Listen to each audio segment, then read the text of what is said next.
আজকে একটা সবজি রান্নার গল্প বলে শোনাবো তোমাদের। আলু বলছে আমি হব হিরো, আর পটল বলছে আমি না থাকলে টেস্টই আসবে না, আর কুমড়ো সে শুধুই হাসে আর বলে মিষ্টি মিষ্টি ভালোবাসা না থাকলে কিসের সবজি।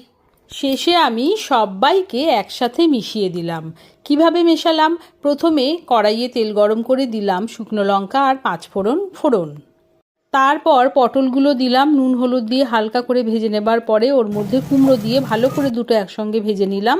এরপর সেদ্ধ আলু ম্যাশ করে এর মধ্যে দিয়ে আরও কিছুক্ষণ ভেজে নিলাম। তারপর দিলাম একটু জল ঢেলে অল্প।